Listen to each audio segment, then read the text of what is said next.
ബ്രൂസ്ലിയുടെ മകന്റെ മരണത്തിന് കാരണമായ ഒരു സിനിമ. ഷൂട്ടിംഗ് ലൊക്കേഷനിൽ വെച്ച് തന്നെ ഒരുപാട് ആളുകളുടെ ജീവൻ കവർന്നെടുക്കാൻ ശ്രമിച്ചൊരു സിനിമ. മരണത്തിന്റെ ദൂതുമായി വന്ന ആ സിനിമയെ കുറിച്ച് ഇന്നും ആളുകൾ പേടിയോടുകൂടെ പറയുന്നു. അതൊരു ശപിക്കപ്പെട്ട സിനിമയാണ്. അതിന് കാക്കയുടെ ശാപമുണ്ടത്രേ.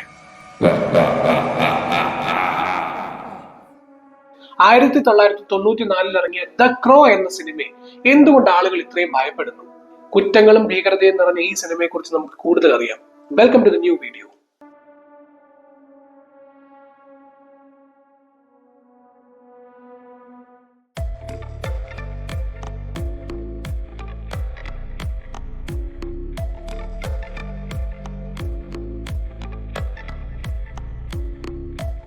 1994 ഇറങ്ങിയ ദ ക്രോ എന്ന സിനിമ സംസാരിക്കുന്നത് എറിക് എന്നുള്ള ഒരു റോക്ക് മ്യൂസിഷ്യനെ കുറിച്ചാണ്.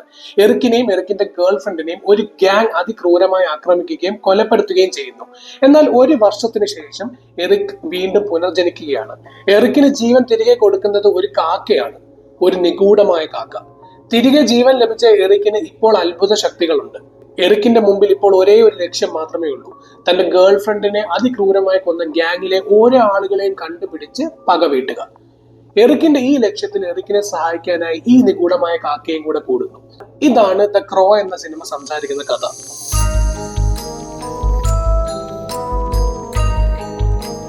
കൊലപാതകത്തെക്കുറിച്ചും മരണത്തെക്കുറിച്ചും ഒക്കെ സംസാരിക്കുന്ന ഈ സിനിമയുടെ ഷൂട്ടിങ്ങും അത്ര എളുപ്പമായിരുന്നില്ല.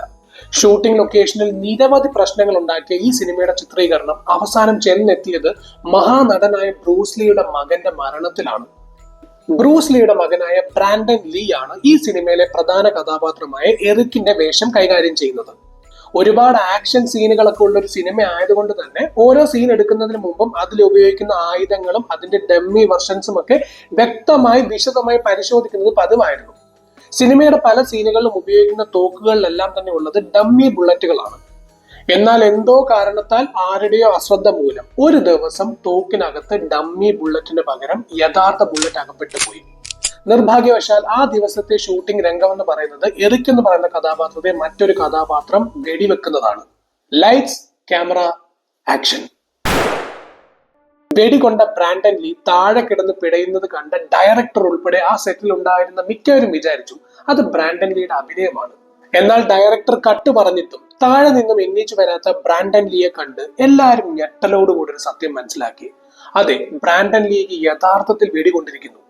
കഴിയുന്നത്ര വേഗത്തിൽ ഹോസ്പിറ്റലിൽ എത്തിച്ചെങ്കിൽ പോലും ബ്രാൻഡന്റെ ജീവൻ രക്ഷിക്കാൻ ഡോക്ടർമാർക്കായില്ല. ആ ഒരു സർജറിക്കിടയിൽ ബ്രാൻഡൻ മരിക്കുകയായിരുന്നു.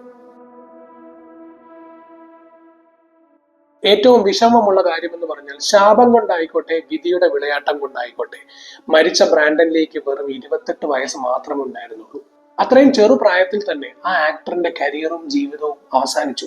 പ്രധാന വേഷം കൈകാര്യം ചെയ്യുന്ന നടന്റെ മരണം മാത്രമല്ല ദ ക്രോ എന്ന സിനിമ ഉണ്ടാക്കി വെച്ച പ്രശ്നങ്ങൾ. സെറ്റിൽ വർക്ക് ചെയ്തുകൊണ്ടിരിക്കുന്ന ഒരു സ്റ്റെന്റ് ഡബിളിന് ഒരു സീനിൽ വെച്ച് അതികഠിനമായ പരിക്കുകളേക്കുന്നു. മറ്റൊരു ദിവസം സെറ്റിൽ വർക്ക് ചെയ്തിരുന്ന ഒരു ഇലക്ട്രീഷ്യന് ഷോക്ക് അടിക്കുകയും അതിനെ തുടർന്ന് ഗുരുതരാവസ്ഥയിൽ ഹോസ്പിറ്റലിൽ അഡ്മിറ്റ് ചെയ്യുകയും ചെയ്യുന്നു. എന്തിന്? തീപിടുത്തവും കൊടുങ്കാറ്റും കൊണ്ട് തന്നെ ഷൂട്ടിംഗ് തന്നെ നിരവധി ദിവസം നിർത്തിവെക്കേണ്ടതായിട്ട് വന്നിട്ടുണ്ട്. ഇതെല്ലാം കൂടെ ആയപ്പോൾ ആളുകളും പറയാൻ തുടങ്ങി, അതെ, ഈ സിനിമയ്ക്ക് എന്തോ പ്രശ്നമുണ്ട്, ഇതൊരു ശാപം പേറിയ സിനിമയാണ്. പല സ്ഥലങ്ങളിലും കാക്കയെ കാണുന്നത് മരണത്തിന്റെ ദൂതുമായി വരുന്ന ഒരു പക്ഷിയായിട്ടാണ്. സിനിമയുടെ പേര് തന്നെ ദ ക്രോ എന്നാക്കിയത് കൊണ്ട് തന്നെ ഈ സിനിമയും മരണത്തിന്റെ ദൂത് പേർന്ന ഒരു സിനിമയാണെന്ന് പറയുന്ന ആളുകൾ ചില്ലറയല്ല. ബ്രാൻഡൻ ലീയുടെ മരണത്തിന് ശേഷം സിനിമ നിർത്തിവെക്കാമെന്നായിരുന്നു അണിയറ പ്രവർത്തകരുടെ തീരുമാനം. എന്നാൽ പിന്നീട് മറ്റൊരു ബോഡി ഡബിളിനെ വെച്ച് CGI ഒക്കെ ഉപയോഗിച്ച് ഈ സിനിമയുടെ ചിത്രീകരണം പൂർത്തീകരിക്കുകയായിരുന്നു. പക്ഷേ അതിശയം എന്നോണം മറ്റൊരു കാര്യം പറയട്ടെ, സിനിമയുടെ ഷൂട്ടിങ്ങിൽ ഉണ്ടായിരുന്ന ശാപങ്ങളൊന്നും തന്നെ സിനിമയുടെ ബോക്സ് ഓഫീസ് കളക്ഷനെ ബാധിച്ചിട്ടില്ല. സിനിമ ആളുകളുടെ ഇടയിൽ വൻ വിജയമായിരുന്നു. മാത്രമല്ല, ഇന്ന് ആളുകൾ ഈ സിനിമയെ കാണുന്നത് ഒരു കൾട്ട് ക്ലാസിക് സിനിമയായിട്ടാണ്. പഴയ സിനിമയുടെ വിജയവും അതിനോടുള്ള ആളുകളുടെ ഇഷ്ടവും ഒക്കെ കാരണമായിരിക്കണം 2024 ഇതേ സിനിമയുടെ ഒരു റീമേക്ക് വെർഷൻ ഇറക്കിയിട്ടുണ്ടായിരുന്നു. എന്നാൽ അത് ആളുകളുടെ ഇടയിൽ അത്രത്തോളം സക്സസ്ഫുൾ ആയില്ല. ഒരു പക്ഷേ ബ്രാൻഡൻ ലീയുടെ മരണം യഥാർത്ഥ സിനിമയുടെ വിജയത്തിന് ഒരു വലിയ പങ്ക് വഹിച്ചിട്ടുണ്ടാകണം. മരണത്തിന്റെയും മരണക്കാക്കയുടെയും ഒക്കെ കഥ പറയുന്ന ഈ സിനിമ ശപിക്കപ്പെട്ടതാണ് എന്ന് വിശ്വസിക്കുന്ന ഒരുപാട് ആളുകൾ ഇന്നും ലോകത്തുണ്ട്. എന്തിന്? ഈ സിനിമ ഒറ്റയ്ക്ക് കാണാൻ തന്നെ പേടിയുള്ള ആളുകൾ ഇന്നും ലോകത്തുണ്ടെന്ന് പറഞ്ഞാൽ നിങ്ങൾ വിശ്വസിക്കുമോ? യഥാർത്ഥത്തിൽ അങ്ങനെ ഒരു ശാപമുണ്ടോ? അതോ ഒരുപാട് കോയിൻസിഡൻസുകൾ കൂട്ടിവെച്ച് ആളുകൾ ഉണ്ടാക്കിയെടുത്തൊരു തോന്നൽ മാത്രമാണോ ഈ ശാപം എന്നൊക്കെ പറയുന്നത്? നിങ്ങൾക്ക് എന്ത് തോന്നുന്നു? നിങ്ങളുടെ അഭിപ്രായം താഴെ കമന്റിൽ രേഖപ്പെടുത്താൻ മറക്കണ്ട. നമുക്ക് മറ്റൊരു വീഡിയോയിൽ ഇതേപോലെ മറ്റൊരു ഇൻട്രസ്റ്റിംഗ് ടോപ്പിക്കുമായി വീണ്ടും കാണാം.